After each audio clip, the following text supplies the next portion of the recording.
Hello everyone, my name is Pinky Agarwal. आज मैं आपको इस वीडियो में बताने वाली हूँ कि किस तरीके से मैंने सीएस एग्जीक्यूटिव फर्स्ट मॉड्यूल में टैक्स के पेपर में 67 मार्क्स लाया था, जो कि एक एग्जामिशन था, जो कि मुझे एग्रीगेट नंबर लाने में भी काफ़ी हेल्प किया।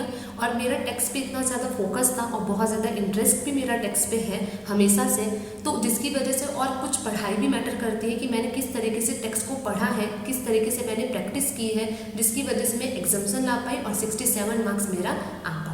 ठीक है, तो अगर आप भी इस टिप को फॉलो करोगे तो इस तरीके से अगर आप पढ़ोगे तो आपके लिए बहुत ज़्यादा हेल्पफुल होगा, क्योंकि मैंने आपको वही चीज़ें बताई है जो मैंने फॉलो की थी। और इस तरीके से आप पढ़ो, ठीक है। आप बिल्कुल मत घबराओ, आप अगर इस तरीके से पढ़ोगे तो आपका एग्जामिशन जरूर से ज़रूर आएगा।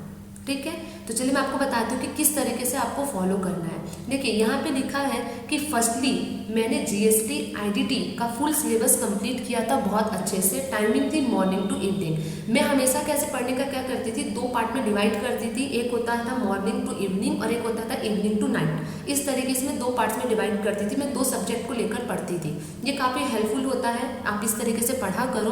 तो मैं क्या करती थी कि मैं मॉर्निंग से इवनिंग जीएसटी पढ़ती थी। ठीक है, पहले मैंने जीएसटी लिया, क्योंकि आप सबको पता होगा कि जो हमारा डीटी होता है वो कंपैरिजन टू आईडीटी थोड़ा सा हार्ड होता है। तो अगर आप जीएसटी पे ज़्यादा फोकस करोगे तो आप नंबर इसमें जो है ला पाओगे। तो मैं क्या की, पहले जीएसटी का फुल सिलेबस बहुत ही अच्छी तरीके से, ऐसा नहीं जल्दी जल्दी नहीं, बहुत अच्छी तरीके से मैंने जीएसटी जो है कंप्लीट किया। मैं पढ़ती थी मॉर्निंग से इवनिंग। ठीक है, देन इसके बाद सेकेंडली मैंने क्या किया, डायरेक्ट टैक्स का जो मिसलेंसियस चैप्टर्स होते हैं अदर देन 5 हेड्स पूरा बहुत अच्छे से कंप्लीट किया था नाइट में। मैं क्या करती थी, मॉर्निंग से इवनिंग जीएसटी पढ़ती थी। ठीक है, जीएसटी पढ़ती थी। देन इसके बाद क्या होता था, इवनिंग टू नाइट या फिर आप नाइट भी कह लो, तो 5 हेड्स तो छोड़ के, क्योंकि आपको पता होगा कि 5 हेड्स वो बहुत ही ज़्यादा लेंदी होता है। बट ऐसा नहीं होता है कि आपके पेपर के लिए सिर्फ 5 हेड्स इंपॉर्टेंट होता है। ये सब लोगों का जो है कन्फ्यूजन होता है, बट ऐसा नहीं है। मिसलेंसियस चैप्टर सिर्फ बहुत ज़्यादा इंपॉर्टेंट होते हैं, वो एक एक नंबर कवर करने के लिए बहुत ही इंपॉर्टेंट है। तो मैंने क्या किया, 5 हेड्स पहले साइड हटा दिया। 5 हेड्स को हटाने के बाद जो भी मिसलेंसियस चैप्टर्स बचते हैं हमारे डीटी के, वो मैंने नाइट में कंप्लीट किया। तो मैं क्या करती थी, सुबह पढ़ती थी जीएसटी और रात में पढ़ती थी अपना जो है मिसलेंसियस चैप्टर्स अपने डायरेक्ट टैक्स का। तो ये मैंने किया, तो दो साथ में लेके चली। ठीक है, आपका क्या होगा, इधर जीएसटी भी कंप्लीट होता चला जाएगा और इधर आपका डीटी भी कंप्लीट होता चला जाएगा। तो इस तरीके से आप दो पार्ट्स में डिवाइड कर दो। ठीक है, देन इसके बाद मैंने थर्डली क्या किया कि जब ये दोनों कंप्लीट हुआ देन 5 हेड्स पढ़ना स्टार्ट किया, तो टाइम डिवाइड किया। देखिए कैसे हुआ कि अब क्या था, जीएसटी और डीटी का मिसलेंसियस चैप्टर्स मैं दोनों साथ में लेके चल रही थी। तो जब वो मेरा अच्छी तरीके से कंप्लीट हो गया, मैंने उसको साइड में रखा। अब मैंने 5 हेड्स पढ़ना स्टार्ट किया। बट ऐसा नहीं कि अब आप 5 हेड्स पढ़ रहे हो तो सिर्फ 5 हेड्स पे फोकस करो, नहीं। अब देखिए यहाँ पे मैंने लिखा है कि अगर मॉर्निंग टू इवनिंग 1 हेड पढ़ती तो नाइट में जीएसटी के एमसीक्यू प्रैक्टिस करती थी। ठीक है, अब क्या था, देखो मैं हमेशा कहती हूँ टैक्स में प्रैक्टिस करना, टैक्स ही नहीं, यहाँ तक कि एफएसएल है, सीएम में है, जो भी आपके एमसीक्यू पेपर्स होते हैं उसमें प्रैक्टिस सबसे ज़्यादा इंपॉर्टेंट होती है। हम भले पढ़ लेते हैं, लेकिन एमसीक्यू पेपर में जब तक आप प्रैक्टिस नहीं करोगे, जब तक आप क्वेश्चंस को सॉल्व नहीं करोगे, आपको नहीं आएगा। क्योंकि क्या होता है कि जब हम पढ़ते तो हमें लगता है कि वो चीज़ समझ में आ गई, बट एग्जामिनर बहुत ही अलग तरीके से उस क्वेश्चन को पूछता है। तो आप अगर उस चीज़ की हैबिट बना लोगे ना, तो वो आप बहुत ही ईजिली अपने एग्जाम में कर पाओगे। ठीक है, तो मैंने क्या किया, अब देखिए यहाँ पे मैंने लिखा है कि मॉर्निंग टू इवनिंग 1 हेड। तो मैं क्या करती थी, 5 हेड से अब 1 हेड लेके चलती थी। अब क्या करती थी, मैं मॉर्निंग से इवनिंग में 1 हेड पढ़ती थी। ठीक है, मॉर्निंग से इवनिंग मैंने 1 हेड पढ़ा। देन उसके बाद क्या करती है, अब नाइट के टाइम पे जो जीएसटी होता है, ठीक है, और हमारा डीटी का जो मिसलेंसियस चैप्टर्स होता है, ठीक है, नाइट में जीएसटी और डीटी के जो भी मिसलेंसियस चैप्टर्स होते थे उसका रिवीजन करती थी, साथ में एमसीक्यू की प्रैक्टिस करती थी। तो आपको समझ में आया कि इस तरीके से आपको पढ़ना चाहिए। अब आप ऐसा नहीं, अब क्या होगा कि अगर आप 5 हेड्स पढ़ते रहोगे और डीटी के मिसलेंसियस चैप्टर्स और जीएसटी को साइड रख दोगे, आप उसको भूल जाओगे। ऐसा बिल्कुल नहीं करो।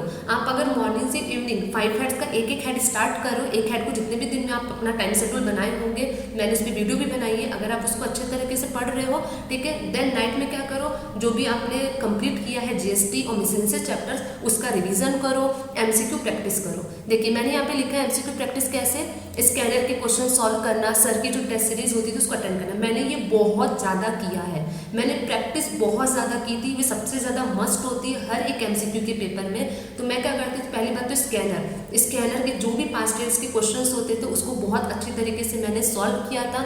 और सर की बहुत सारी टेस्ट सीरीज आती थी, ठीक है, बहुत सारे टेस्ट आते थे, बहुत सारे वो भी बहुत अच्छी तरीके से बताते थे पास्ट ईयर्स के क्वेश्चन से रिलेटेड। उस चीज़ को मैंने बहुत ज़्यादा देखा है, और सिर्फ देखा नहीं था, ऐसा नहीं था कि सर बता रहे हो मैं देख रही, नहीं, उसको मैं देख रही थी, देन उसके बाद उसको समझ रही थी ये ऐसा क्यों है, ऐसा क्यों है, इस तरीके से मैंने बहुत किया है, ठीक है। तो प्रैक्टिस सबसे ज़्यादा इंपॉर्टेंट होती है। आप अगर एक हैंड पढ़ रहे हो तो रात में आप रिवीजन या फिर आप एमसीक्यू की प्रैक्टिस ज़रूर से ज़रूर करो, ठीक है।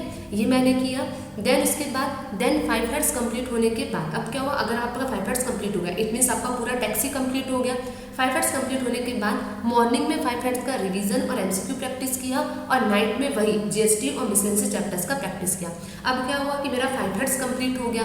अब 5 हेड्स कंप्लीट होने के बाद उसका भी रिवीजन जरूरी है, उसके भी एमसीक्यू प्रैक्टिस होनी जरूरी है। तो अब मैंने क्या किया कि जब सब कुछ कंप्लीट हो गया तो अब सिर्फ प्रैक्टिस करो, अब जितना ज़्यादा हो सके प्रैक्टिस करो। अगर आप और भी कोई सब्जेक्ट पढ़ रहे हो तो वो सब्जेक्ट पढ़ो, बीच बीच में आप एमसीक्यू प्रैक्टिस करते रहो, तो ये काफ़ी आपके लिए हेल्पफुल रहेगा। तो मैं क्या करती थी, 5 हेड्स कंप्लीट होने के बाद मैंने मॉर्निंग में क्या करती थी, 5 हेड्स का रिवीजन और एमसीक्यू प्रैक्टिस करती थी, और नाइट में जीएसटी और मिसलेनियस चैप्टर जो जिस हिसाब से आपका हो उस हिसाब से मैं उसको प्रैक्टिस करती थी। तो मैंने इस तरीके से प्रैक्टिस करना स्टार्ट किया। जो मेरा टाइम शेड्यूल था, मैं टाइम बनाती थी कि इतने टाइम में मुझे कंप्लीट करना है, या फिर अगर आप दूसरा कोई सब्जेक्ट पढ़ रहे हो तो मॉर्निंग में वो सब्जेक्ट पढ़ लो और रात में इसके जो है एमसीक्यू की प्रैक्टिस कर लो। ऐसा आपका माइंड भी चेंज हो जाएगा और काफ़ी आपको सही भी लगेगा। तो इस तरीके से मैंने प्रैक्टिस किया। बात आती है कस्टम की, तो कस्टम पे बहुत ज़्यादा फोकस नहीं करती थी, ठीक है। कस्टम्स बहुत ज़्यादा नहीं आता है, लेकिन फिर भी मैं हमेशा कहती हूँ एक एक नंबर बहुत ज़्यादा इंपॉर्टेंट होता है। तो कस्टम के लिए मैंने क्या किया, बहुत ज़्यादा टाइम नहीं दिया, उसमें जो इंपॉर्टेंट टॉपिक्स होता था उससे अच्छे से पढ़ के जाती थी। ऐसा नहीं कि कस्टम ऊपर देती थी, नहीं, पढ़ती मैं कस्टम में बहुत ही अच्छे से थी, वो भी बहुत अच्छे से समझ में आता था। तो कस्टम के जो बहुत ज़्यादा इंपॉर्टेंट टॉपिक्स होते थे उसको बहुत ज़्यादा अच्छी तरीके से पढ़ लेती थी, और जो थोड़े बहुत ऐसे टॉपिक्स होते थे उसको ऊपर जो है देख लेती थी। कस्टम में थोड़ा सा टाइम लिमिट, ये सब चीज़ें बहुत इंपॉर्टेंट होती है, डिपार्टमेंट्स वगैरह का नाम, ये सब थोड़ा ज़्यादा इंपॉर्टेंट होता है, तो वो मैं अच्छे से पढ़ के जाती थी, ठीक है। तो ये मैंने कस्टम में किया। तो इस तरीके से देखिए मैंने किया था। अगर आप इस तरीके से पढ़ोगे तो मुझे लगता है कि आपका भी एग्जाम्शन आ सकता है, और बिल्कुल आएगा, उसमें कोई बड़ी बात नहीं है, आप भी एग्जाम्शन ला सकते हो।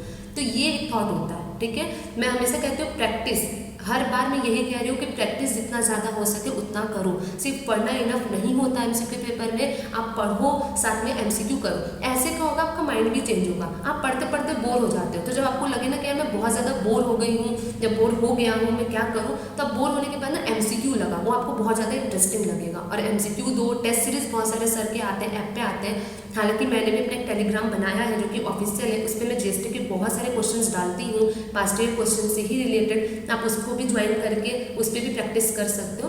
तो क्या होता है कि टेलीग्राम चैनल पे आपके क्वेश्चंस हैं, आप लेटे हो, अगर आप कुछ नहीं भी पढ़ रहे हो, आप ऐसे ही कर रहे हो, तो आप उस पर क्या है क्लिक करो। आपको तो क्या करना, क्वेश्चन पढ़ना, राइट आंसर को क्लिक करना, आप उस पर क्लिक करो। इस तरह से आपकी प्रैक्टिस होगी, आपके माइंड में वो हमेशा चलेगा, ठीक है। तो इस तरीके से आप जो है कर सकते हो, ठीक है। तो आई होप सो कि आपको ये चीज़ समझ में आया होगा, और आपको पसंद आया होगा। आप इस चीज़ को जरूर फॉलो करना, ठीक है। अगर आपको वीडियो पसंद आई होगी तो लाइक करना, सब्सक्राइब करना, बेल आइकन पर प्रेस करना, कमेंट करना, कुछ भी पूछना हो, कोई भी वीडियो चाहिए, किसी से भी रिलेटेड वीडियो चाहिए तो आप पूछ सकते हो। Thank you so much.